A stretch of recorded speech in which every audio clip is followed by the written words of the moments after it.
वो हमारे धर्म, हमारी संस्कृति, हमारी अस्मिता, महाराष्ट्र, छत्रपति शिवाजी महाराज, सावित्रीबाई फुले के महाराष्ट्र, अंबेडकर के महाराष्ट्र के खिलाफ है। हमारा धर्म क्या सिखाता है? वासुदेव कुटुंबकम। हम सबको जोड़ने की बात करते हैं। उन्होंने नफरत का ठेका लिया हुआ है। मेरा नेता कहता है राहुल गांधी, हम मोहब्बत वाले, हम मोहब्बत का ठेका उठा रहे हैं। आप जोड़ के सबको क्यों नहीं चल सकते? बीजेपी को चुनाव आने पे 80-20, शमशान कब्रिस्तान, कपड़ों से पहचानने लगते हैं लोगों को, इस तरह के नारे देने लगते हैं। हिंदू धर्म जोड़ना सिखाता है, हिंदू धर्म शांति सिखाता है। हम एक रहेंगे तो हमें 3,000 रुपए मिलेंगे महीने के, हम एक रहेंगे तो हमारे युवाओं को 4,000 रुपए मिलेंगे मासिक बेरोजगारी भत्ता, हम एक रहेंगे तो हमें 25 लाख की हेल्थ योजना मिलेगी। और ये जो विचार है ना बंटने और कटने का, ये वो लोग बोल रहे हैं जो बांट और काट रहे। आप ही दंगा फैलाते हैं। आपने कोल्हापुर जैसी जगह में भी दंगा फैलाने का दुस्साहस और दुष्कर्म करने की कोशिश की है, और ये कोल्हापुर जानता है। और मैं इस पे ज्यादा कुछ कहूं, उससे ज्यादा तो अजीत पवार बोल रहे हैं। अजीत पवार ने क्या बोला है? ये नारा महाराष्ट्र में नहीं चलेगा। महाराष्ट्र सौहार्द का प्रदेश है, बाहर वाले अपने प्रदेश में चला ले। मैं उत्तर प्रदेश से आती हूँ, ये नारे उत्तर प्रदेश में भी नहीं चल रहे। यही नारे लेकर शुरू हुई थी भाजपा की कैंपेन लोकसभा की, आपको याद हो क्या था नारा? 400 पार। यही नारे बोल बोलकर 240 पर लाकर इस देश की जनता ने पटक दिया। और आज नरेंद्र मोदी एक अल्पमत की कोalition गवर्नमेंट चला रहे हैं, बैसाखियों के सहारे। तो मेरा अपना मानना है कि महाराष्ट्र, कल मैंने एक बच्चे को देखा, उसने खड़े होकर टीवी चैनल पर भाजपा के प्रवक्ता से कहा, ये सवाल आपके लिए है, आप बटेंगे कटेंगे की बात करते हैं, हम कहते हैं पढ़ेंगे बढ़ेंगे। महाराष्ट्र ये नारा देना चाहता है। महाराष्ट्र अपने ओर से बोल रहा है, हमें बोलने की जरूरत ही नहीं है। वो कह रहा है पढ़ेंगे तो बढ़ेंगे, एकजुट रहेंगे तो शांत रहेंगे, और हम ऐसा महाराष्ट्र चाहते हैं। महिलाओं को जो पैसे देने की बात है, ये कर्नाटक से स्टार्ट हुआ था, लेकिन यहाँ के महाराष्ट्र के नेता ये सब बात पहुंचाने में थोड़ा सा उनको दिक्कत आया क्या? वो पहुंचाने में सक्सेस नहीं हो गया, क्या लगता है आपको? नहीं, मैं बिल्कुल इस बात से सहमत नहीं हूँ। हमने जो 5 गारंटी लॉन्च करी है मुंबई में महाविकास आघाड़ी ने, वो जन जन तक पहुंच रही है। और लोग ट्रैक रिकॉर्ड देखते हैं। लोग ये देखते हैं कि कौन वोट के लिए कर रहा है और किसका ट्रैक रिकॉर्ड रहा है। चुनाव सिर पे आया, चुनाव की डेट टाली गई, महाराष्ट्र में हरियाणा और जम्मू कश्मीर के साथ चुनाव नहीं कराया गया क्योंकि एक योजना लॉन्च करनी थी। कोई बात नहीं, आपने योजना लॉन्च कर दी, हम उस योजना को बेहतर करेंगे और हम महिलाओं को उसमें इंक्लूड करेंगे। मैं तमाम ऐसे वाक्य, तमाम ऐसी महिलाओं की बातें सुनती हूँ महाराष्ट्र जो कहती है हम इसका हिस्सा ही नहीं है। मेरा एक गरीब ड्राइवर था मुंबई में, उसने मुझसे कहा मेरी पत्नी को मैंने इसमें एनरोल कराया और उसको मिला नहीं। ऐसे तमाम लोग मुझे मिलते हैं। तो हम जिस योजना की बात कर रहे हैं 3,000 रुपए प्रति माह की, वो जन जन तक जा रही है। हम उसको और पहले तरीके से नीचे तक पहुंचाएंगे। हमारा एक ट्रैक रिकॉर्ड है। अगर बंटी भाऊ यहाँ पे कुछ बात कहते हैं तो उनका एक ट्रैक रिकॉर्ड है, वैसे ही कांग्रेस का एक ट्रैक रिकॉर्ड है। हम कर्नाटका, तेलंगाना और हिमाचल में ये करके दिखा रहे हैं। और भाजपा ने हमारे खिलाफ झूठ फैलाने की कोशिश करी थी, जिसका पर्दाफाश और मुंहतोड़ जवाब हमारे मुख्यमंत्रियों ने मुंबई में एक साथ आकर दे दिया। महाराष्ट्र में आपकी सरकार की तब क्यों नहीं लगाई है? क्योंकि हमें ऐसा लगता है कि तब इकोनॉमी का इतना बंटाधार नहीं हुआ था। हमें ऐसा लगता है कि तब महंगाई इतनी नहीं थी। आज 500 रुपए किलो से ज्यादा लहसुन है। आज जो गैस का सिलेंडर है वो 400 होता था, 1,000-1,100 पे बिक रहा है। आज पेट्रोल ने 100 का शतक लगा दिया है। आज चीनी, आटा, तेल, दही सब पर जीएसटी है। जो पकौड़ा तलने की हिदायत मोदी जी देते थे, 90 रुपए का तेल 220 हो गया है। तो हमें ऐसा लगता है कि इसका सबसे ज्यादा कुप्रभाव महिलाओं पर पड़ता है। जब घर में गरीबी आती है या घर में पैसा कमाई कम आती है, सबसे पहली रोटी कम खाने वाली घर की महिला होती है। उसके हाथ में पैसा आएगा। जो हम मुफ्त बस सेवा की बात कर रहे हैं वो क्या है? जो 2-2.5 हजार महिला के खर्च होते हैं, चाहिए 1,500 से 2,000, 2,500 रुपए, वो उसके हाथ में आएंगे। उससे वो अपना और अपने परिवार का भला करेगी। जो 3,000 रुपए महीने की हम बात कर रहे हैं, उससे महिलाओं का भला होगा। मुझे ऐसा लगता है जब जागो तभी सवेरा। आप लहसुन 400-500 हो गया ऐसा बोल रहे हैं, लेकिन किसानों के हाथ में सिर्फ 100-150 रुपए ही मिल रहे हैं। तो बाकी का पैसा क्या जा रहे हैं? आप कांग्रेस उसकी तहकीकात कर रही है? नहीं, मैं आपको बताती हूँ कहाँ जा रहा है।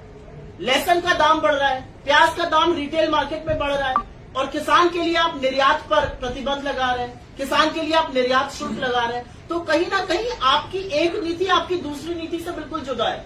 आपको नीतियां ऐसी बनानी चाहिए कि किसान को भी उसकी फसल का दाम मिले और जो मध्यम वर्ग है उसकी भी कमर ना टूटे। मध्यम वर्ग के आटे दही पर आप जीएसटी दे रहे हैं, दवाई पढ़ाई पर आप जीएसटी दे रहे हैं, बच्चे की पेंसिल पर आप जीएसटी दे रहे हैं। इस सरकार ने तो जो आप हेल्थ बीमा लेते हैं उस पर भी जीएसटी ले लिया, लाइफ इंश्योरेंस पर भी जीएसटी ले लिया, आपके बच्चे की पढ़ाई, आपकी हॉस्पिटल की बेड पर भी जीएसटी ले लिया। तो जितना टैक्स इस देश का आम आदमी दे रहा है, गरीब से गरीब और अमीर से अमीर, उतना कभी नहीं दिया गया था। तो मुझे ऐसा लगता है कि कहीं ना कहीं एक बेजोड़ इकोनॉमिक नीति चल रही है।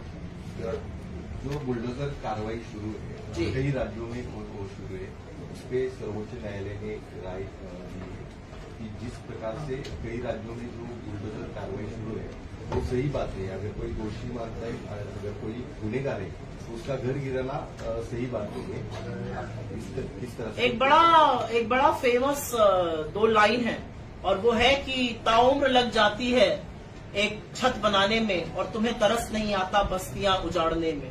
और कुछ ऐसे ही काम बीजेपी के कुछ मुख्यमंत्री जो न्यायपालिकाओं पर ताला लगाने का काम कर रहे थे, उनको आज आईना दिखाने का काम देश के सर्वोच्च न्यायालय ने किया है।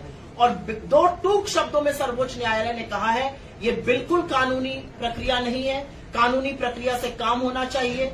अगर कोई दोषी भी पाया जाता है, आरोपी तो छोड़िए, कोई दोषी भी पाया जा रहा है तो उसके सारे घर को सजा देना ये कानून नहीं है, ये देश का न्याय नहीं है। और कहीं ना कहीं ये काम एक तुष्टीकरण के लिए, एक गलत नैरेटिव के लिए किया जाता है। और मुझे लगता है सर्वोच्च न्यायालय ने आज अपना जजमेंट देकर ऐसे लोगों को जिनका अनुसरण भाजपा के बाकी मुख्यमंत्री भी करने लगे थे, उनको आईना दिखाने का काम किया है।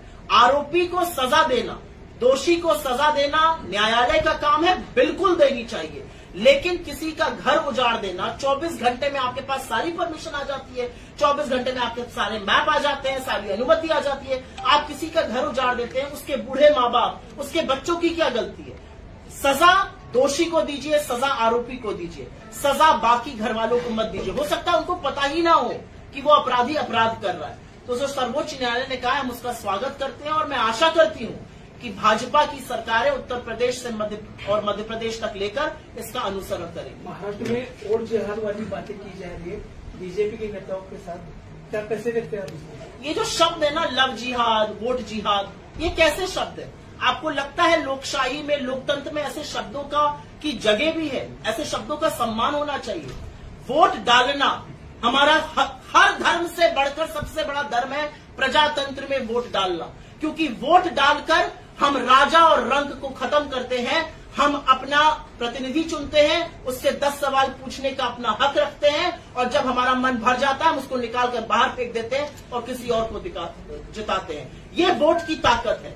और ये जो वोट की ताकत है, ये कहीं ना कहीं इस देश के संविधान ने हमें दी है। ये जो वोट जिहाद जैसे शब्द है, ये संविधान को खत्म करने की बातें हैं। वोट देना हमारा परम धर्म है। वोट देने से आप इस देश के सत्ता के, आप इस देश की लोकशाही के भागीदार बनते हैं। और वोट देना परम धर्म है। अगर कोई उसके बारे में कुछ भी कहता है, हमें कोई फर्क नहीं पड़ता है। ये वही तुष्टीकरण की राजनीति है जो बटेंगे कटेंगे की बात करते हैं, लेकिन आपके बच्चों के भविष्य की बात नहीं करेंगे।